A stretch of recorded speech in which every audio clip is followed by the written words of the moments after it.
दोस्तों आज के इस वीडियो में हम लोग डिस्कस करने वाले हैं बिफोर ऐप डेवलपमेंट का प्रोसेस, जो कि मैं बहुत डिटेल में आपको बताऊंगा। 2024 में अगर आप कहीं पे भी ऐप डेवलप करने जा रहे हैं तो आपको किन चीजों का ध्यान रखना चाहिए, आपको क्या पहले से रेडी करना चाहिए ताकि आप जब ऐप डेवलपमेंट कंपनी के पास जाओ तो आपको ज्यादा टाइम वेस्ट ना करना पड़े, जो डेवलपमेंट कंपनी है वो भी आपके पूरे प्रोसेस को इजिली समझ जाए और आपको फ्यूचर में प्रॉब्लम ये ना आए कि डेडलाइन बाउंस हो रही है या फिर आपकी वजह से प्रोजेक्ट में कोई दिक्कत आ रही है ना। बहुत सारी चीजें बाद में जो मिसकम्युनिकेशन होता है जिसकी वजह से प्रोजेक्ट बहुत अच्छा खासा आइडिया वाला प्रोजेक्ट भी फेल हो जाता है। तो ये दिक्कतें ना आए इसके लिए आप इस पूरे वीडियो को एंड तक देखो। मैं आपको बताऊंगा पॉइंट वाइज पॉइंट कि आपको बिफोर ऐप डेवलपमेंट का जो प्रोसेस है वो क्या है, आपको क्या रेडी रखना चाहिए अगर आप कहीं किसी भी ऐप डेवलपमेंट कंपनी के पास आप जा रहे हो ऐप डेवलप करने के लिए। सबसे पहले तो दोस्तों मैं आपको बोलूंगा, आपके दिमाग में अगर आइडिया आ गया है, आइडिया बिल्कुल यूनिक है, नया है, तो एक पेपर लो या फोन में गूगल शीट वगैरह डॉक यूज करते रहेंगे, सब फ्री ऑफ कॉस्ट है। पूरा पॉइंट यानी आपके रिक्वायरमेंट्स को नोट डाउन करो, ठीक है। एक वाई फ्रेमिंग करो। क्या करो, पहले पूरे पॉइंट्स नोट डाउन कर लो कि इसमें ये फंक्शंस होंगे, ठीक है। वो होने के बाद देखो ये जो मैं आपको बता रहा हूं ना, अगर ये पूरे स्टेप को आपने फॉलो किया तो आपका इन्वेस्टमेंट वो चाहे 1 लाख का हो या 10 लाख का हो, आपका प्रोजेक्ट कभी फेल नहीं होगा। आप अपने एप्लीकेशन से बहुत अच्छा खासा अर्निंग करोगे ये पूरे स्टेप को अगर आपने फॉलो किया तो। सबसे पहले रिक्वायरमेंट लिखो। देखो दोस्तों क्या होता है, जब आप कोई प्रॉपर्टी लेते हो ना, उस प्रॉपर्टी के बारे में डिटेल में समझते हो, उसके डॉक्यूमेंट को देखते हो, उस प्रॉपर्टी के बारे में आसपास में पूछते हो, उसका ग्रोथ देखते हो, उसके बाद इन्वेस्ट करते हो ना। एप्लीकेशन को भी आप एक प्रॉपर्टी समझो और इस पे थोड़ा वर्क करो, वरना क्या होता है लोग घाई में यानी कि जल्दबाजी में ऐप बनाना, ये कमा रहा है, ये बहुत ज्यादा पैसा कमा रहा है, मुझे भी कमाना है। आप ऐप डेवलपमेंट कंपनी के पास जाते हो, पैसा देते हो, आ जाते हो, उसकी तरफ से आपको कोई रिस्पांस नहीं मिलता या आपका ऐप नहीं बनता, तो आपको आगे चल के बहुत ऐसा फील होता है कि भाई मेरा लॉस हो गया या आपका दोबारा मन नहीं करता इन्वेस्टमेंट करने का। तो पूरा प्रोसेस समझो, क्योंकि ये प्रोसेस जिन्होंने भी किया है इस पूरे प्रोसेस को वो सक्सेस हुए हैं। हमारे क्लाइंट है जो सक्सेस अच्छा खासा हुए। तो सबसे पहले आपको रिक्वायरमेंट को लिखना है, डिटेल में समझो आपके प्रोजेक्ट में क्या क्या रहने वाला है, जो फंक्शंस आप दे रहे हो वो सच में यूजफुल है कि नहीं आपके यूजर्स के लिए, ठीक है। लिखने के बाद एक रफ ड्राइंग बनाओ, ठीक है। रफ ड्राइंग पेपर पे कर लो, ज्यादा बेस्ट है। अगर आपको ये शीट वीट डॉक वॉक समझ में नहीं आता तो एक नोटबुक खरीदो, 10-15 रुपए 20 रुपए की एक नोटबुक खरीद लो और पेन खरीद लो 5 रुपए का। पूरा लिखो, पहले 2-3 पेज तो रिक्वायरमेंट लिख लो कि भाई मेरे एप्लीकेशन में ये फंक्शन होना चाहिए। सिर्फ ऐप साइड नहीं, एडमिन साइड पे आपको क्या क्या कंट्रोल चाहिए वो सब लिख लो, ठीक है। उसके बाद में बाकी के पेजेस पे रफ ड्राइंग बना लो कि मेरे ऐप स्क्रीन ऐसे से दिखेंगे, यहाँ पे ये बटन रहेगा, यहाँ पे ऐसा ऐसा रहेगा, ठीक है। पूरा रफ ड्राइंग कर लिया। उसके बाद में आप देखो आपके प्रोजेक्ट में सर्वर जो यूज होने वाला है वो कौन से ब्रांड का आप यूज करोगे, पहले से डिसाइडेड रखो। ये मत सोचो कि आपको डेवलपमेंट कंपनी देगी जो सजेशन उस पे ही जाओ, पहले से आप सोच के रखो कि आपको ये चीजें करनी है।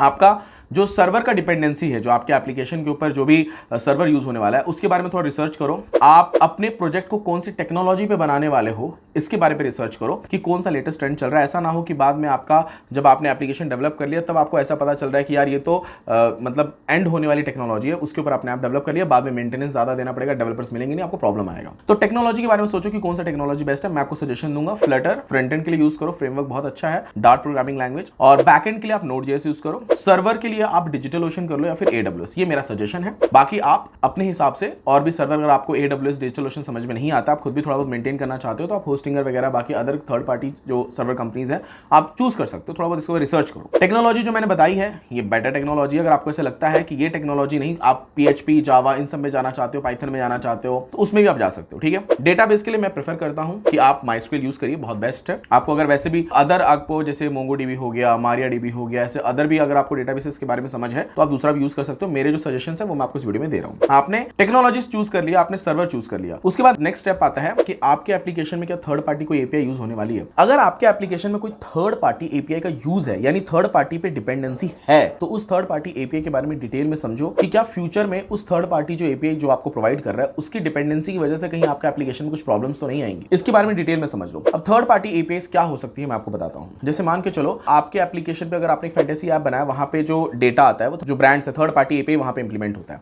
ठीक है। आपने एक वॉलपेपर का ऐप बनाया, वहां पे आप खुद वॉलपेपर नहीं डाल रहे हो, आपने थर्ड पार्टी API का यूज किया है, तो वो डिपेंडेंसी को समझो, जहां से API ले रहे हो ये कितना बड़ा कंपनी है या फिर कब से चल रहा है, ये सब के बारे में थोड़ा रिसर्च करो। अगर तो आपके एप्लीकेशन में थर्ड पार्टी API का डिपेंडेंसी नहीं है तब तो कोई दिक्कत नहीं है, फिर आपको सोचने की जरूरत है पेमेंट गेटवे के ऊपर। अब देखो दोस्तों क्या होता है ना, पेमेंट गेटवे इतना इंपॉर्टेंट पॉइंट है और आपको ये समझना चाहिए कि पेमेंट गेटवे के लिए पहले से आप प्रिपेयर रहो, वरना जब आप डेवलपमेंट कंपनी को प्रोजेक्ट दे देते हो और लास्ट में प्रोजेक्ट बनने के बाद जो पेमेंट गेटवे की समस्या आती है, जब आपको डेवलपमेंट कंपनी ये बोलती है कि पेमेंट गेटवे के क्रेडेंशियल दो, उस टाइम आपका 15 से 20 दिन वेस्ट हो जाता सिर्फ पेमेंट गेटवे के लिए। तो ऐसा बिल्कुल नहीं करना, आपको पेमेंट गेटवे की तैयारी पहले से लेके चलो कि भाई मेरे को मेरे एप्लीकेशन मेरे प्रोजेक्ट में ये पेमेंट गेटवे लगने वाले हैं, ठीक है। वो पेमेंट गेटवे अप्रूवल भी करा के ले लो। अप्रूवल कराने के लिए आपको स्टार्टिंग में लैंडिंग पेज वगैरह जो लगेगा वो शुरू में खुद से बना लो या डेवलपमेंट कंपनी से सिंपल बना लो, बट वो प्रोसेस डॉक्यूमेंट तक तो लेके जाओ, बाद में भले उनको लिंक वगैरह जो देना होगा वो डेवलपमेंट कंपनी से आप लेके दे देना। देना, ठीक है। पेमेंट गेटवे के लिए मैं आपको सजेस्ट करूंगा कि एक लैंडिंग पे स्टार्टिंग में डेवलपमेंट कंपनी से बना के लो, ताकि आपका पेमेंट गेटवे अप्रूवल पहले हो जाए, डेवलपमेंट होने के बाद ना हो, पहले आपका हो जाए, ठीक है। उसके बाद आप 15 से 20 मेल आईडीज पहले से रेडी रखो, क्योंकि अगर आपको अपने एप्लीकेशन को प्ले स्टोर पे पब्लिश करना है तो 20 मेल आईडी कम से कम आपके लगने वाले हैं। तो अपने 5 मेल आईडी खुद बना लो, 5 अपने फ्रेंड्स वगैरह के ले लो, 5 डेवलपमेंट कंपनी से ले लो और 5 का जुगाड़ कर लो। ऐसा करके 20 मेल आईडी रेडी रखो, क्योंकि अब प्ले कंसोल की पॉलिसी ये है कि पहले इंटरनल टेस्टिंग होती है, बाद में पब्लिश होता है। तो इसके लिए भी आपको पहले से रेडी रहना है, ठीक है। आपने 5 ऐसे 20 मेल आईडी को पहले से रेडी रखो, ताकि आगे चलकर अगर आप डेवलपमेंट कंपनी आपको पूछ रही है तो आपको देने में कोई ज्यादा हिचकिचाहट ना हो, ठीक है। उसके बाद में प्ले कंसोल का अकाउंट जो होता है वो भी खुद से बाय करो, डेवलपमेंट कंपनी को बिल्कुल मत बोलो खरीदने के लिए, क्योंकि उनके पास जो पीसी सिस्टम रहता है, मोबाइल रहता है, जिससे वो खरीदेंगे, उस पर ऑलरेडी कितने अकाउंट खरीदे रहते हैं, जिसकी वजह से आपका अकाउंट फ्यूचर में टर्मिनेट हो सकता है। तो प्ले कंसोल अकाउंट खरीदना कोई बहुत बड़ा तीर मारने जैसा नहीं है, बहुत सिंपल है। अगर आप एक यूट्यूब चलाते हो, व्हाट्सएप चलाते हो, इंस्टाग्राम पे अकाउंट बनाते हो, उतना ही आसान प्ले कंसोल का अकाउंट खरीदना होता है। तो आप प्ले कंसोल का अकाउंट खरीद लीजिए, खुद से खरीदिए, ठीक है। खरीदने के बाद ये सब जो प्रोसेस हो जाता है, उसके बाद आप डेवलपमेंट कंपनी से मिलिए, किसी भी डेवलपमेंट कंपनी से। आप हमारे पास भी आ सकते हो, मेरा कंपनी पुणे में है, ठीक है। अगर आप ऑनलाइन भी हमसे मीटिंग कर सकते हो, गूगल मीट कर सकते हो, आप हमसे कंसल्टेंसी ले सकते हो कि क्या क्या करना चाहिए हो। आपका जब पूरा प्रोजेक्ट बन जाता है, आपके पूरे प्रोजेक्ट का जब वायर फ्रेमिंग हो गया, आपने डेवलपमेंट कंपनी को समझा लिया, तो पहला प्रोसेस उनको बोलो पूरा यूआई बना के भेजने के लिए, एप्लीकेशन और एडमिन दोनों का। जब आपके पास एप्लीकेशन का यूआई यूएक्स दिख जाएगा, तो आपको ये विजन समझ में आ जाता है कि आपका एप्लीकेशन बनने के बाद कैसा दिखेगा, आपका एडमिन पैनल बनने के बाद कैसा दिखेगा। ये जब आपको समझ में आ गया, तब आप उनको बोलिए कोडिंग करने के लिए। कोडिंग करते टाइम ये जरूर आप ध्यान में रखिए कि जो आपके डेवलपमेंट कंपनीज है, वो जो उसमें मॉड्यूल यूज कर रहे हैं, वो रीयूजेबल होना चाहिए। बार बार हर जगह अलग अलग कोडिंग ना हो, इतना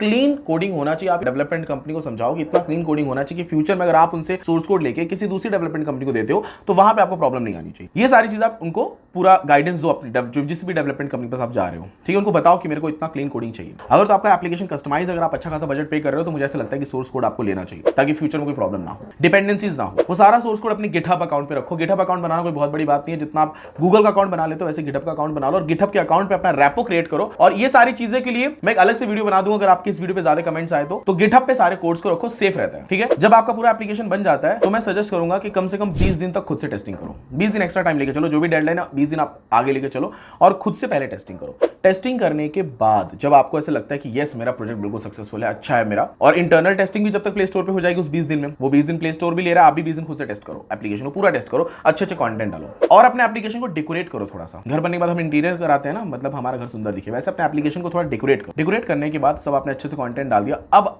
आता है पार्ट प्रमोशन का, ठीक है।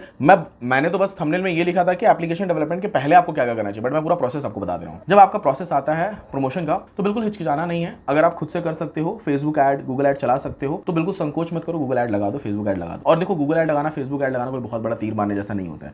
बस आपको 2-3 घंटे की स्टडी करनी है। आप यूट्यूब पे जाओ, बहुत सारे वीडियोस पढ़े हैं, थोड़ा स्टडी करो, नहीं होता है तो कोई मार्केटिंग एजेंसी पकड़ो, प्रमोशन के लिए हम भी आपको हेल्प करें, ठीक है। प्रमोशन करो, स्टार्टिंग में 10 to 20,000 इन्वेस्ट करके देखो यूजर्स आ रहे हैं कि नहीं आ रहे हैं। अगर आपसे खुद से नहीं आ रहे तो फिर कोई एजेंसी को पकड़ो जो आपको सही से मार्केटिंग करके दे। जब आपका मार्केटिंग कंप्लीट हो जाएगा, आपका यूजर्स आने स्टार्ट हो जाएंगे, तब आपको समझ में आएगा कि आपका इनकम आ रहा है कि नहीं आ रहा है। अगर तो इनकम स्टार्टिंग के 1000 यूजर में भी नहीं आ रहा है, तो आप ये समझ लो कि आपका एप्लीकेशन फेल है, आगे भी फेल ही होने वाला है। उस टाइम आपको अपने एप्लीकेशन में चेंजेस करने की जरूरत है, उस टाइम आपके मॉड्यूल्स में चेंजेस करने की जरूरत है। इसका मतलब यह है कि आपके जो कंपटीटर है वो ज्यादा बेटर आपके यूजर को दे रहे हैं, जिसकी वजह से वो यूजर आपके एप्लीकेशन पे स्विच नहीं हो रहे हैं। अब अगर आपके एप्लीकेशन में वो खराबी है, जैसे मान के चलो आपने प्रमोशन कर दिया, 1000 डाउनलोड्स भी आ गए, 1000 एक्टिव यूजर भी आ गए, फिर भी आप अपने एप्लीकेशन से अर्निंग नहीं कर पा रहे हो, उस समय क्या करना चाहिए आपको, ये मैं मेरे पार्ट 2 वीडियो में बना के आपको डिटेल में बताऊंगा, कैसे चेंजेस करने चाहिए, मार्केट के कंपटीशन एनालिसिस, ये सब क्या क्या करना चाहिए। लेकिन उसके लिए आपको मेरे इस वीडियो को ज्यादा से ज्यादा लाइक करना है, मेरे चैनल को सब्सक्राइब कर लीजिए, क्योंकि मेरे इस चैनल पे मैं बहुत टेक्निकली सर्वर से रिलेटेड, ऐप से रिलेटेड वीडियोस लाता रहता हूं। ये पार्ट 2 देखने के लिए प्लीज मेरी रिक्वेस्ट है कि आप इस वीडियो को ज्यादा लाइक करो, कमेंट करो, ताकि मैं नेक्स्ट पार्ट 2 बनाने के लिए मैं खुद से मोटिवेट हो जाऊं। थैंक यू दोस्तों, मिलते हैं नेक्स्ट वीडियो में।